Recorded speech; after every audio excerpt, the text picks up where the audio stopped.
Okay, well, um, I would love to have each of you introduce yourself, your name, your company, where in North Carolina you're based, and how you describe your work in general, sort of your artistic interests or the kind of work you tend to make, and then we'll get into the specific dance that you'll be presenting on the North Carolina Dance Festival concert after that. Eric, will you start? Gladly. I'm Eric Mullis. I'm co coming in from Charlotte, North Carolina, where I live and work and teach.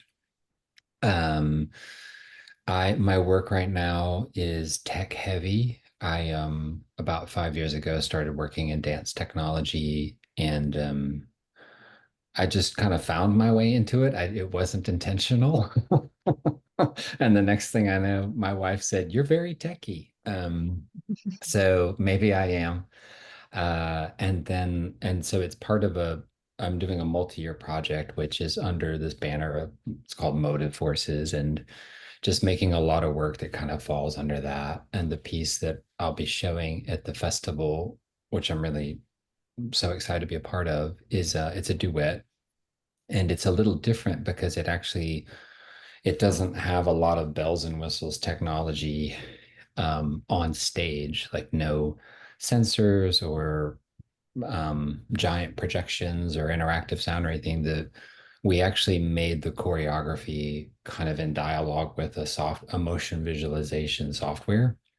And so we made we would improvise, and I would put the footage in software, and then I would bring it back to the dancers, and then like we would watch it and then kind of create from there. So the piece isn't, it's just a kind of complex, nuanced dance duet. And it's technological, but the dancers are kind of the technology because they are embodying a kind of spatial logic of the software. And I think is that it, Anne? Did I cover everything? Okay, Yeah, great, yeah, great, that's great. Thank you. cool. Yeah, Um, Gavin and Vanessa, will you go next? Yes, Sure. hello. I am Hello. Vanessa Owen. I'm Gavin Stewart. We're the co-directors of Stewart Owen Dance, and we are based in Asheville, North Carolina. And we're so excited to be coming back. We've participated in the festival in a few different ways over the years, but it's been a few years now since we've been involved, and it's just really exciting to be circling back into the circle. Yeah. Yeah. Um, Do you want to talk about the work that we make generally, and then yes. So, well, we started working together over 10 years ago now, really kind of duet heavy work. And I think almost in the way that Eric spoke about, oh yeah, I guess I have sort of fallen into like technology work. We sort of fell into having a company and without seeking to. And it started with doing a lot of duets, taking them to festivals, and then starting to collaborate more with dancers in our region, and then beginning to cast wider nets. And now our work really centers around building relationships and communities in Asheville and in North Carolina and in the Southeast, kind of in that order. And the work that we are bringing to North Carolina Dance Festival is very much a growth from that duet world, because we'll be bringing a really large group. It's our first time with a group of this size.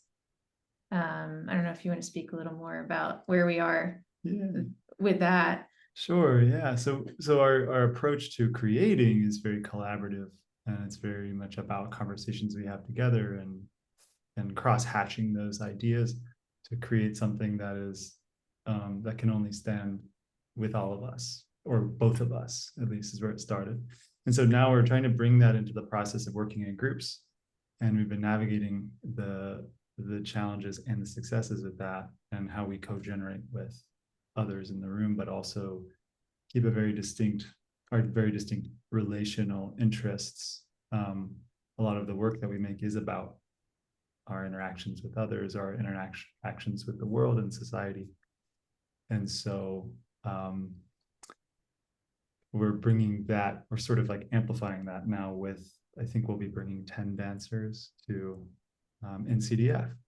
And so the work that we are setting, we premiered at ADF last year, but is an extension of that concept. At ADF, we premiered it with 6 dancers, and we're growing even more to 10 dancers, and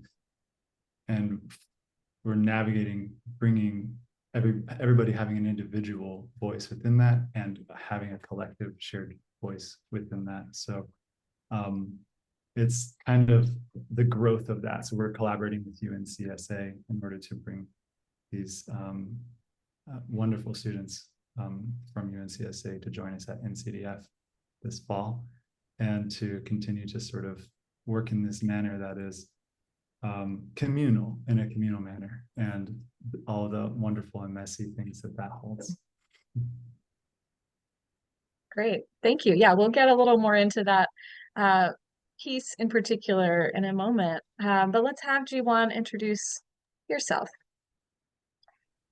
My name is Jiwon Ha. I'm from South Korea, but now based in Greensboro. I'm teaching at Elon, a School of the Arts preparatory program, and currently working at UNCG for Fall Dance. And I'm teaching a dance project. So working with these RISE students, I work with them since last year. So knowing, when we do residency work, you mostly don't know about dancers and arrive there and working with them. But just knowing them better since working with them for a year. So it feels really good place. I feel like it's a really good place to start with. Now, music aside, I believe I have 4 students and 1 understudy. When I was thinking of this work since early this year, I was thinking of doing more of the emotional side of it. Since last year, I've been working with students at Elon and working on students' anxiety, and we wanted to reflect that to our piece. And I connected that piece to School of the Arts Preparatory younger students. So I was thinking of that, but now I'm thinking of going slightly different direction, more connected to my own production that I did last year, which is Roots. It's more based on like Korean movement, Korean language, and Korean culture. So yeah, I feel really safe in this community. It's really open to different culture. And with this younger students, I'm really excited how they can project this different movement language. And yeah, I'm really excited. Today is our first rehearsal. Yeah, and yeah, and we have yeah, full week residency, 3 days, and I cannot wait to share our work with y'all. Yeah, I look forward to hearing a little more about that, Jiwon. Let's dive in to, let's keep talking to you a little bit, Jiwon. Is it new for you in terms of other creative processes that you've been in to set a work in such a short, compressed amount of time? Yeah, I did a couple of residency work last year like this in Hamilton College in Korea too. Yeah, but this kind of intense short residency work, I found that we developed so much. So I think that's the kind of human thing. Once we have limited time, our ability somehow increase. Maybe caffeine. I drink so much coffee daily that maybe that helps. But somehow we create something in this kind of short amount of time. So that's something I'm looking forward to. So yeah, I experienced previously, but now I know these students since last year, so I feel more comfortable doing that. Is there anything about, going into this process that that's causing you anxiety or particular? I mean, you've talked a little bit about your excitement of continuing to work with these students that you've gotten to know over the last year, but any other particular exciting bits about these ideas or this process? Yeah, definitely liking time of rehearsal give me anxiety, but coffee helps. And also the elements of all the small, not small details. It's more of what I can bring onto stage. I was thinking for the previous work that I'm kind of like connected with for this work, I had a Korean hat with big bow and I had long sleeves, but I was thinking, can that be tacky? Different areas tackiness, but yeah, can be like all the Korean elements. But yeah, that's something I'm thinking of. I'm not sure about, but that's something I'm gonna decide after this rehearsal today. I'm gonna bring some like fans maybe. Yeah. So those items, all the small decisions I need to make, give me a little bit of anxiety. But yeah, other than that, knowing students before I start the residency, I feel great about it. Right. And I know you've done some blending of, Korean dance and music with, modern and contemporary forms in the past. Um, when you approach choreography in that way, what are some of the things you're thinking about in terms of how those forms talk to each other? Forms. I'm thinking of more of different body and language. I love the fact that dance is universal language. We all have same limbs and yeah, body. But doing sharing Korean dance, I find always something interesting. Like we have something like different language that we need to find common ground. That's always for me good process, and it's really rewarding for me to learn about each other with the body language. And Korean dance mostly we have strong storyline. But with the element of modern dance, I try not to create like storyline of like Hmong dance, for example. There's sad Hmong dance, dancing at night alone with the long sleeves. I try not to bring that kind of story with our dance piece. So it's more of body and universal language uh, as dance form. So yeah, I'm gonna bring more of like Korean dance hand. That's a very specific dance movement that we have. Um, and music is set. It's a little bit of Korean instrument with modern sound in it. So yeah, we'll see how we can pull that out with our different body language. I can't wait. I'm really looking forward to seeing how that develops. Thank you. Eric, let's chat a little bit more about your duet. Mhm. I know this is part of a bigger overarching project of using technology in different ways. What was the original seed of this particular work? Uh, um, it's hard to remember because we've worked on it for a really long time. We actually started it 2 years ago. Ever since COVID, I work slower and slower. I was thinking of that at listening to Jiwon and like having to bang something out really fast. And I'm like, I don't think I could do it. Um, but I've just started working really slow. And we actually started to make it because there's this beautiful venue here called the Mint Museum of Art, and it has this atrium that just like goes up and up and up and up. And originally, I wanted to make the duet so it could be seen from above. And that was the starting impulse, just kind of letting the space, letting thinking about building a dance for a particular space. And so we kind of went in with that, like really thinking about floor work in a different way. And that was the start. And I teach at Queen's University of Charlotte, and there's actually a wrestling room here that was empty all the time. And so it was like super padded. And yeah, that was the start. We would just kind of warm up doing floor work, and then we started thinking about kind of that different, because normally the perspective you think frontal from the proscenium, and that was the impetus, and then kind of layered on this idea of the technology. I'm always interested. I think the appeal of tech for me is not so much like wow. that, you know, something really cool is possible. It's more instrumental. It's like the technology is a tool to try to find ways to choreograph differently. And that could be that the technology, it comes with constraints that you didn't foresee. And so you have to adapt to them. And I like that kind of challenge.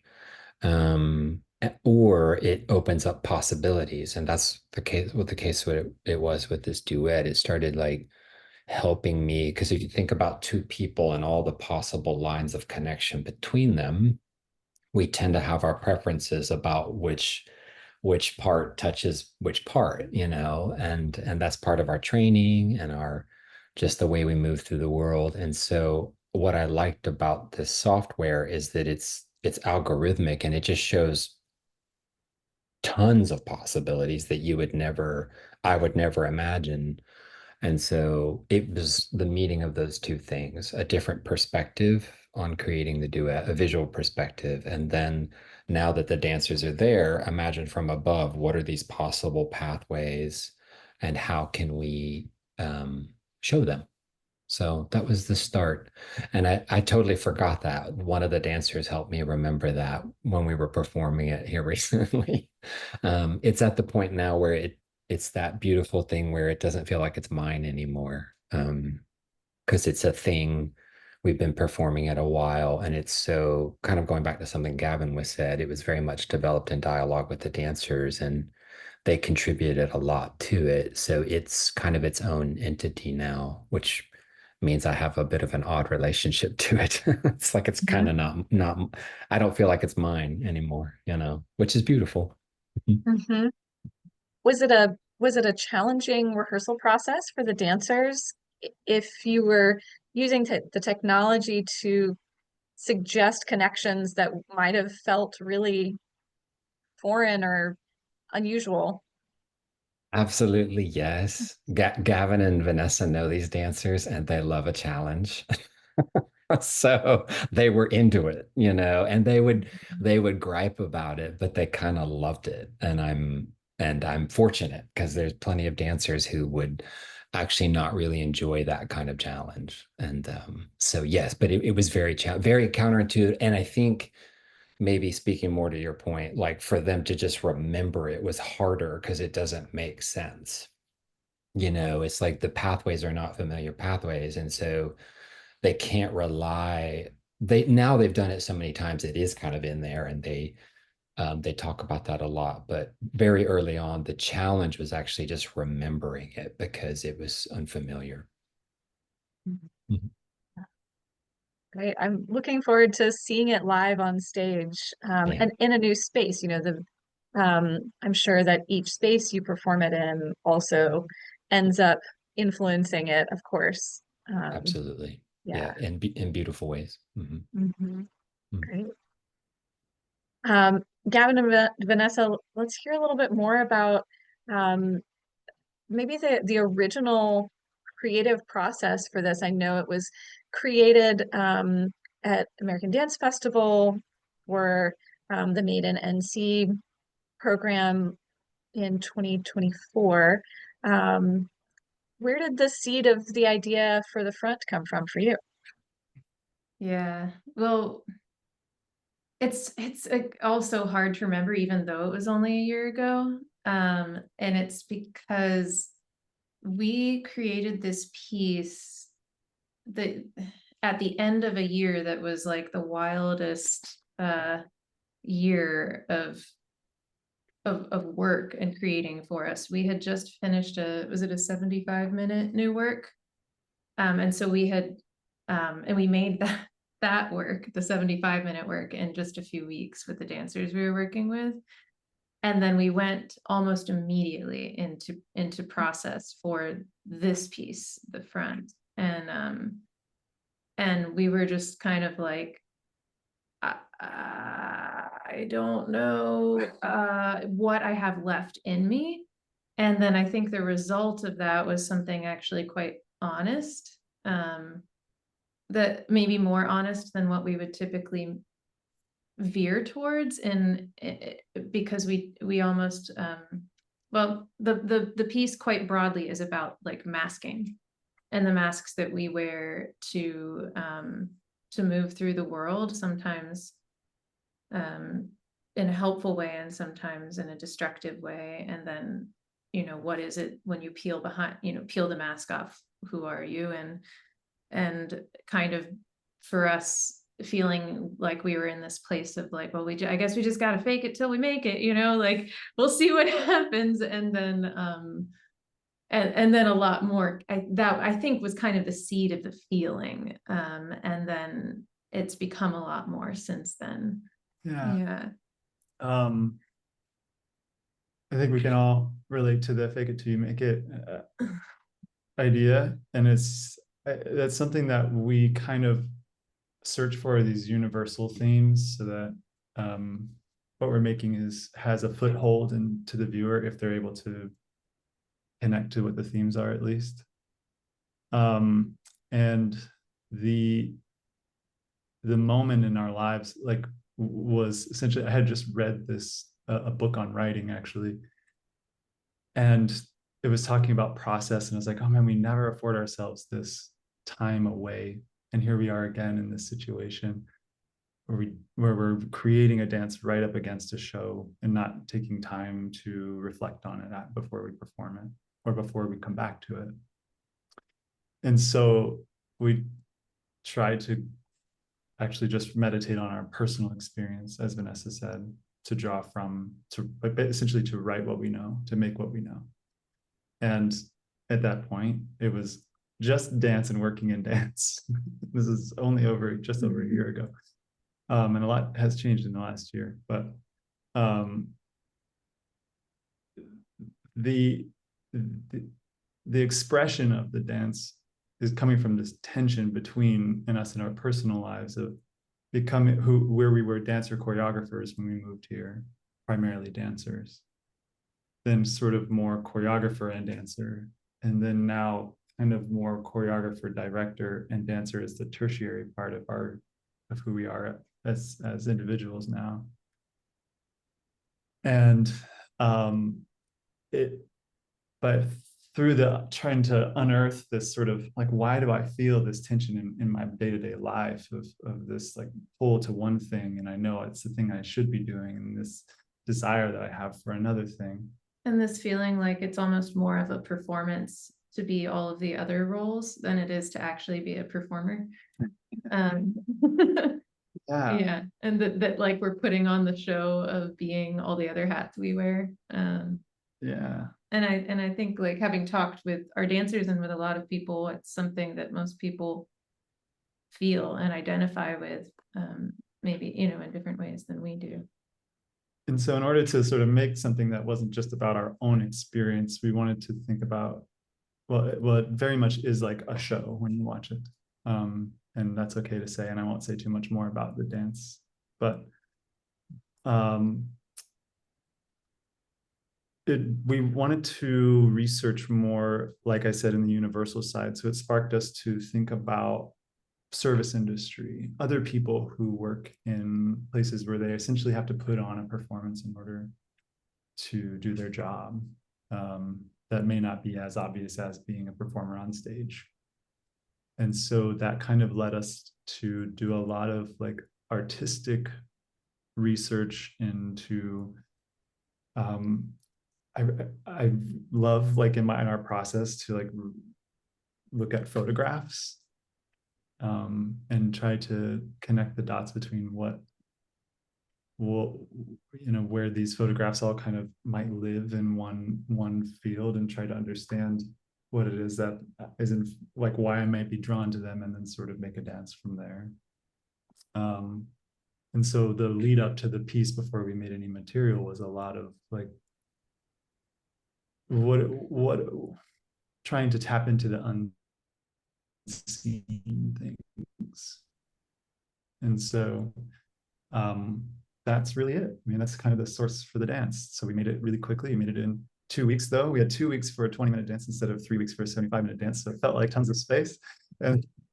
And I think as a part of our development and reading, and we're constantly trying to learn as we're making this, you know, I'm never really satisfied with the things that we make. And we're always trying to look for ways to shape it up, to tune it up. And so I was reading also, as well as a book on writing, rereading Doris Humphrey's The Art of Making Dances, or is that the title of the book? That's it. Yeah.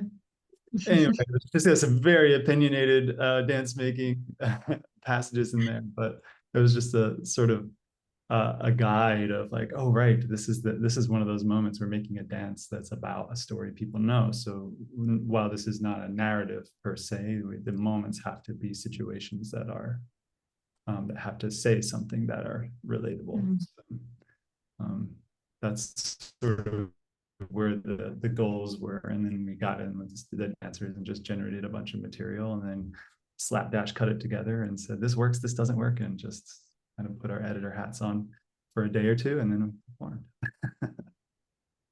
Yeah. Well, you said you because of the pace of some of those projects, you hadn't had the time to kind of step away and reflect on it. You're resetting this work this year on Mhm. students at UNCSA and sort of re-rehearsing it with your company for the dance festival. Um, has anything shifted in the dance or in your thinking about the dance, having had a year away from it? Yeah, it's really interesting. Some parts are almost, so we're here right now with the students, and the biggest change is that the casting here at UNCSA is a cast of 11. It's 2 casts of 11, so it's double cast.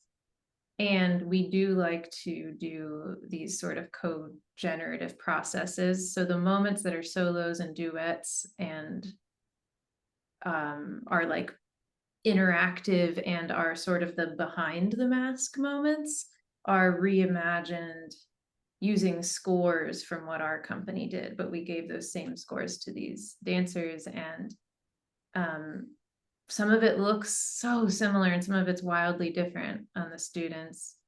The group work is quite similar, and there's really only one section of the piece when we rewatched it that we were like, you know, that's just not quite right. But a lot of it we really wanted to leave because I think because it did come from an honest place when we made it, we were trusting our instincts a lot more than we usually would. And so, yeah, a lot of it, I think we left more of it than we would have with some of our other pieces that we did through longer processes, which was very interesting. Mm. And then we'll rework it when we bring the company together with a few of these students, and that'll be some sort of melding a third version between the original and the UNCSA version. And I'm really excited about that as well. Yeah. I think it'll be closer to the version, you know, with the company, but with some of these beautiful new ideas that we've collaborated with the students on. Yeah. It makes me reflect on my interest. One of the things I love about dance is that sort of mutability that the dances have, and it always makes me think about, I mean, because we as humans are always changing and evolving, and the dances, most dances that I know about, when they're reset, you know, they're adapting to new performers or new times in life. You know, like it always makes me think, like, what is the dance? You know, a similar question to how do you know when it's done? You know, and is it ever really done? And if it is sort of a thing, but then it shifts, is it still the same thing? And I don't ever have an answer to that, but I enjoy the process of thinking about those questions, and you know, the nature of dance and expression, and how, you know, as something shifts and changes, it can still retain whatever that sort of core of I mean, truth is, right? That sense of itself Essence. as a piece. And um Mhm. that's just a comment that you know, I'm thinking about. the wonderful exercise. It's been a wonderful exercise for us to understand what is important about the dance we made and what's unimportant about the dance we made, and to kind of be in that rigorous process of discovering that, rediscovering that, is really honestly a gift and a luxury. So feeling very privileged to have this opportunity a couple of times this fall to like dig even further with each iteration and keep asking those questions that you were just asking has been exactly. Yeah, we don't, because of the short processes that we have, those are not questions that we have spent a lot of time with in our processes, and you know, so it's been really fun to be in that space. Yeah. Eric, you know, your piece sounds like it is coming out of a really abstract place, not a narrative place. Of course, as anybody watches a dance, they can put their own sort of interpretations on things like that. But I'm curious if there are any particular feelings that you want your dance to evoke in an audience. That's a big question, Anne. I'm of the school that Grandpa Cunningham, that if the dance is really strong, if the dancers are really strong and the choreography is rich, then just the act of them committing to it is enough.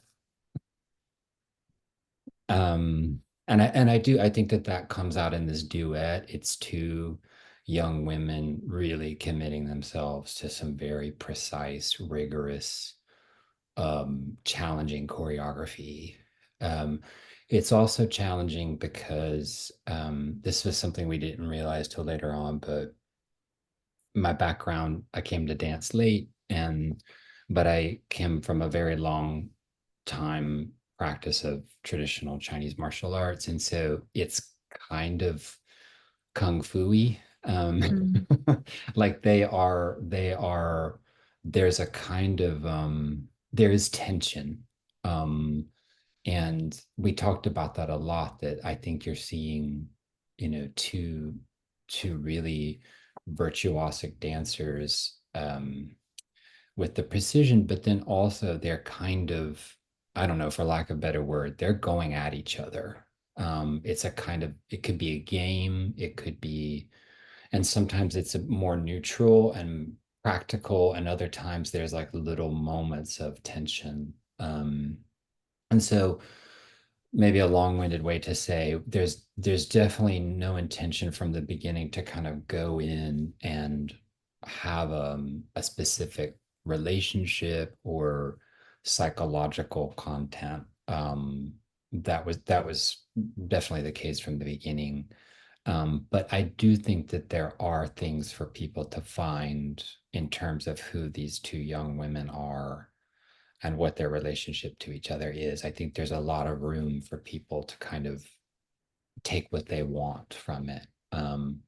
But I think there's also room just to kind of watch it in a more formal way. So yeah. And maybe just, I think that's kind of where I am right now.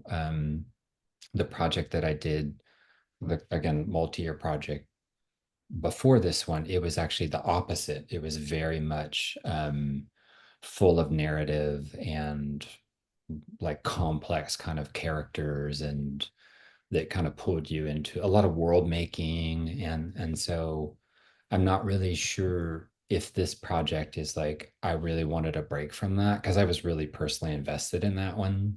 And someone actually asked me to kind of revisit that. I was like, oh God, I don't think I can. You know, there was a lot there that me and my collaborators worked through and dug into. And I don't know if I'm in a place anymore for that. But so I don't know if like the more kind of formalist, abstracted thing that I'm doing now is a result of that. Or if it has something to do with the technology too. Like, you know, the technology is a tool of abstraction. And so there's something going on there too. But yeah, I think that's how I'd answer your question. You said a minute ago, you know, you can approach it, a viewer could approach your work in a really formal way. And what Mhm, I think what you mean by that is sort of looking at the form of it, the shapes, the lines, the spatial designs. mhm, Um, mhm, and I think sometimes, you know, especially for viewers who are newer to watching dance, um, there can be a sense that surely that's not that can't be enough, right? That mhm, to like if I'm just noticing the shapes of the bodies in front of me on stage, like I must be missing something. mhm. Is there is there anything um any any advice you could give to somebody in that position who might be going to their and encountering, I mean, any one of these pieces, right? These are all three going to be very different pieces. What would you say to a viewer like that?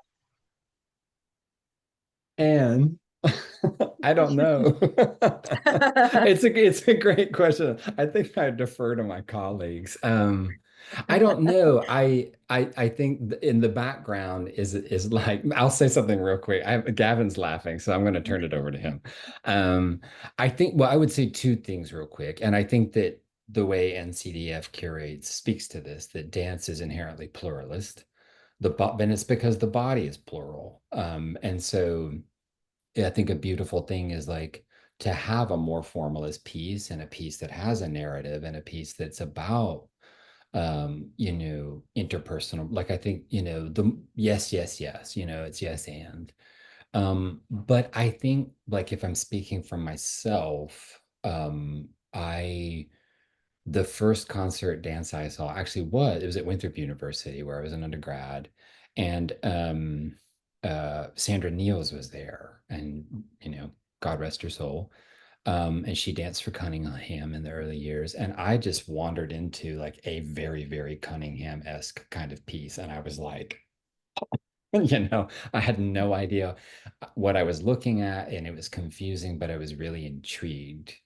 And speaking personally, I think my advice would be to when anyone encounters a dance performance or it's not just dance, anything that like doesn't immediately map onto the familiar, I think we should lean into it instead of like lean away and say, this is not for me, you know, because those are the spaces where you know, where we do encounter something new and there's a chance for us to learn something and to expand our horizons and so um yeah, I guess that would be my advice. Gavin? I think that's beautifully said, Eric. And I, I think the notion that we have to understand everything um, is limiting sometimes, but that the seeking of understanding something can actually be quite liberating. So Mm. we can, as you're saying, leaning into the uncertainty there and just trying to come to the root of maybe why you feel uncertain about it. That's enough. I don't know, Vanessa, I think you said you had something to say too. I think often about like if you go on a hike or if you sit on a mountaintop and you're watching nature, you don't need to understand all of it to appreciate it. We have a tradition around this. Like we all know, like, right, I'm supposed to sit here and just take it in. And for some people, that's harder than for others. But I think most people kind of understand the process of that. And I think watching dance is very similar. And that what makes it a little more challenging is, especially now and this time, is we're used to watching bodies virtually a lot. And the idea of watching an entire body has a few sort of can have some odd connotations in American culture of like, here are the only things I would watch a body for. And I won't list them right now, but we could probably imagine. And I think we can just watch a body at the way we can watch a tree.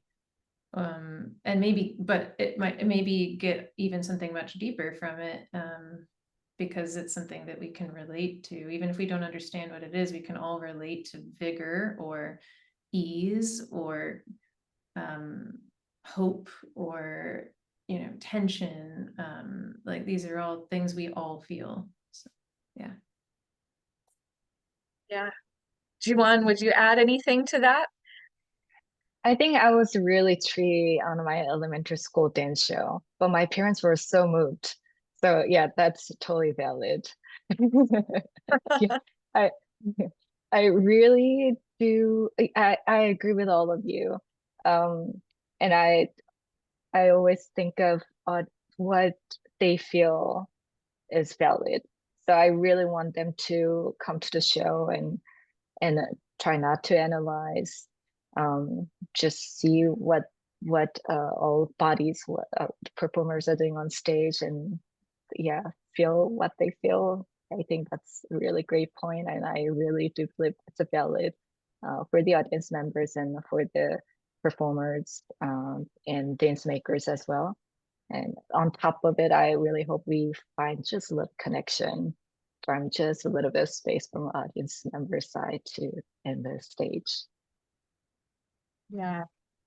Thank you. Yeah, I think, you know, one hope is that although this is a virtual conversation, that sharing a little bit about your process and what people might see on stage is one way to start that conversation, start that connection, so that there's already a pathway when people come to the performance.